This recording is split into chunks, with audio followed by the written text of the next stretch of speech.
Jogging కి వేళాయరా, ప్రకృతిలోకి పయనమవ్వరా. పూర్తి వివరాలకు చదవండి రేపటి సాక్షి హైదరాబాద్ ఎడిషన్. ఏపీలో అప్పులు 6.46 లక్షల కోట్లు అని ఆర్థిక శాఖ మంత్రి పయ్యావుల కేశవ్ శాసన మండలిలో ప్రకటించారు.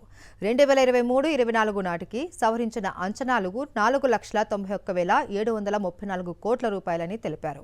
ప్రభుత్వ కార్పొరేషన్లకు హామీ ఇచ్చిన రుణాలు 1,54,797 కోట్ల రూపాయలని మంత్రి స్పష్టం చేశారు. ప్రభుత్వం హామీ లేకుండా తీసుకున్న రుణాలను ఇందులో చేర్చలేదన్నారు. ప్రభుత్వం 2023-20 నాటికి సవరించినటువంటి అంచనాలు 4,91,734.11 కోట్ల అధ్యక్ష.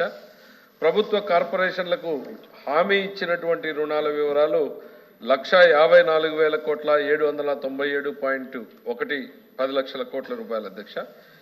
ఇందులో ప్రభుత్వం హామీ లేకుండా తీసుకున్నటువంటి రుణాలను చేర్చలేదు అధ్యక్ష. ప్రధానంగా మొత్తం లయబిలిటీస్ దాని మీద వడ్డీ ఎంత అనేటువంటిది సంవత్సరాల వారీగా ఇవ్వడం జరిగింది అధ్యక్ష. దాని మీద ప్రభుత్వ లయబిలిటీస్ యాజ్ ఆన్ జూన్ మేము అంచనా వేసింది అధ్యక్ష. యాజ్ ఆన్ టుడే కాదు అధ్యక్ష, టుడే పెరుగుతాయి అధ్యక్ష.